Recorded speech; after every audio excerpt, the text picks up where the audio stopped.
Hi everyone, this is Veronica. Today our topic of discussion is about Chitra Flow Diverter Stent. So we'll talk about what are these diverter stents, what is the benefit of them to certain patients. For my video updates and queries, you can connect with me on Instagram and Facebook because I feel together we can make a difference. Now see what is the relevance of this topic in your exams. It will be covered in your mains paper 3. Like in biotechnology, nanotechnology, robotics. At objective level, you should know about Chitra stents, what are these stents, and at subjective level, affordable medical devices and implants in India. Now see in what context today we are studying this, because the Sri Chitra Tirunal Institute of Medical Science and Technology, Thiruvananthapuram. This is an institute of national importance under the Department of Science and Technology.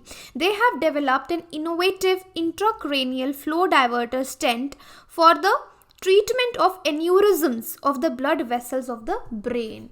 Right, so they have developed something like this, like you can see in the picture. So these are to treat the aneurysms of the brain. Now talking about what are aneurysms. Now try to understand this. This is intracranial aneurysm we are talking about. This is a localized ballooning or bulging or dilation of arteries. So you know that in our body we have arteries, we have veins. So arteries, they carry the blood, the oxygenated blood from the heart to other parts of the all the other organs, right? So like this, suppose this is the artery which is carrying the blood. Sometimes your artery, it becomes weak and it bulges out from a position. So like initially it looks like this, then it bulges out from one place and it looks like this. It becomes weak from this area. So this intracranial aneurysm, it is a localized ballooning or bulging or dilation of arteries in the brain. So it is caused by progressive weakening of the inner muscles. So your inner muscles, they keep on getting weak. Okay, inner muscles are weak there of the wall of blood vessels. So now what is the danger of such ballooning? That it can rupture anytime. So spontaneous rupture of aneurysm, it can actually result in bleeding into the space around the brain, which can result in condition called subarachnoid hemorrhage. So hemorrhage can take place, which can lead to paralysis, coma or death. So most often a ruptured brain aneurysm, it occurs in space between the brain and the thin tissues which are covering the brain. So I hope this aneurysm is clear to you, that what happens in aneurysm, your artery, it bulges out. So there's always a danger of rupturing, and because of rupturing, paralysis can take place, a person can go into coma, or even death can take place. So before moving forward, let me tell you, if you have not subscribed to our channel, you can subscribe to our channel and hit the bell icon so that you do not miss any important video update from us. Okay, so now we have talked about the intracranial aneurysm. Now we will talk about these brain aneurysm. As you can see, this is the artery and this is how it has bulged out. So we have a danger of rupturing. This wall can rupture. Now let's talk initially, how can we avert the risk of brain aneurysm. So these flow diverter stents, when deployed in the artery in the brain bearing the aneurysms, it diverts the blood flow away from the aneurysm. So this is the aneurysm here, the ballooning, the bulging. So this stent has been developed. You can see the kind of meshwork is there. Okay, so what happens, it does not allow your blood to pass on from here to here. So your blood is just passing from between this stent, so that when blood is not coming here, there are very less chances of it getting ruptured, right? So this is how the flow diverter, flow is being diverted. The blood flow, the flow of the blood is being diverted. So rather than going from this place to this place, it is flowing from in between the stent, right? So this reduces the chances of rupture from the pressure of the blood flow.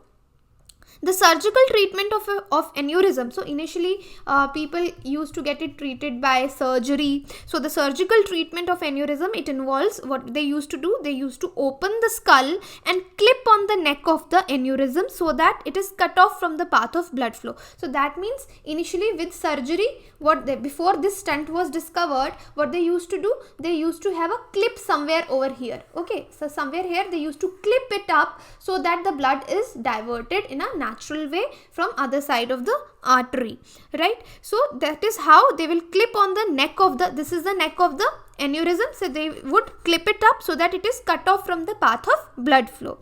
And there are 3 non-surgical methods also. This one I told you initially, they used to do surgery, but there are 3 non-surgical, minimal invasive endovascular treatments of aneurysms of the brain available also. So in 2 of these procedures, what they used to do, this is the sac. So this is a sac buildup, okay, like this is the sac.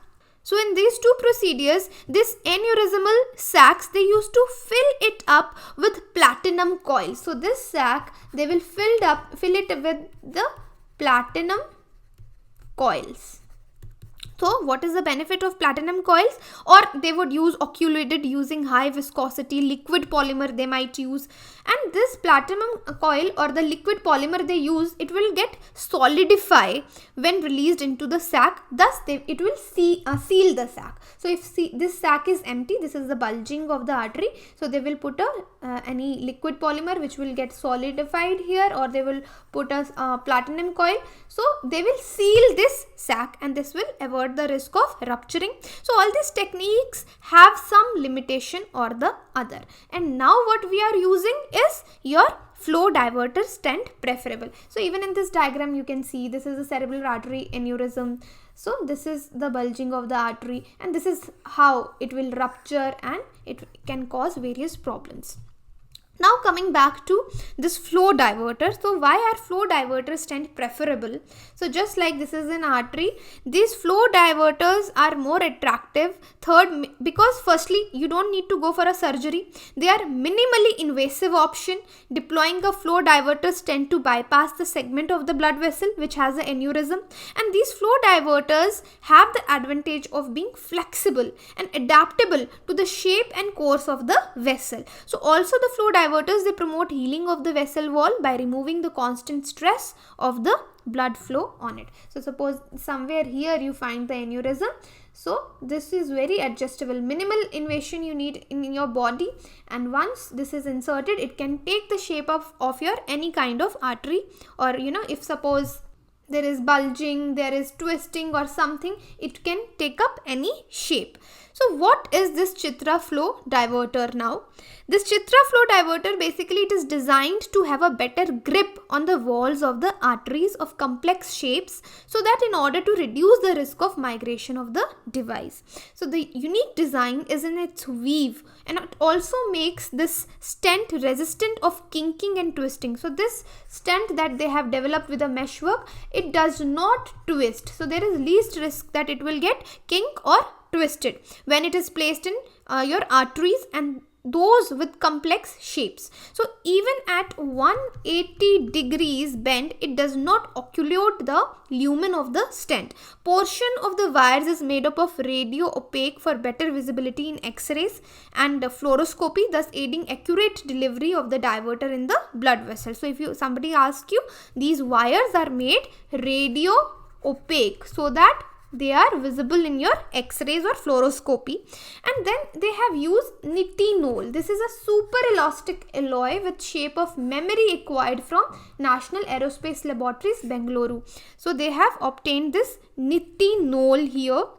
When the device is deployed at the site, it is released from its crimped locked position, and it assumes the desired and originally designed shape because of the shape memory property of nitinol. So the meshwork is all done, the wired work is done with the nitinol.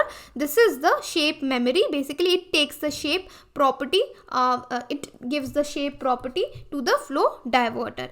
Now if someone asks you what is the benefit of this Chitra, see, the imported flow diverter stents, they cost around rupees 7 to 8 lakh, and they are not manufactured in India. So with the availability of indigenous Chitra, a well-established industry would be able to manufacture and sell at a much lower prices. So these are your indigenously developed flow diverter stent. So I told you about here nitinol. So this nitinol is basically a nickel titanium alloy that is distinguished from other materials by its shape memory and super elastic characteristics. Basically it was discovered while searching for materials that could be used in tools for dismantling your magnetic mines. So it is very widely used in various kinds of industries, but majorly it is used in medical industry due to its narrow temperature range. So I hope this is clear to you, this flow diverter, what is the benefit, what is the nitinol. So these are important for your MCQs, your prelims. So this is all about today's lecture. If you have any queries, you can contact me on social media. The PDF of this lecture will be available on my Telegram, that is t.me/Veronica_Om, or you can just search Veronica StudyIQ. Thank you. So this is the channel StudyIQ. If you're preparing for UPSC or any government exam, our pen drive and tablet courses are available. If you're preparing for UPSC CSE 2020, our pen drive course is available, where you can find 100% coverage of UPSC vast syllabus. Daily current affair updates will be available. Self-paced learning process is provided.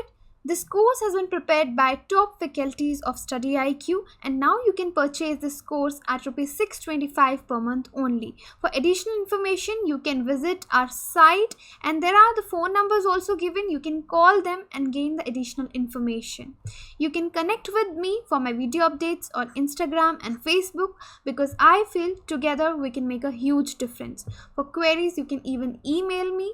Thank you so much.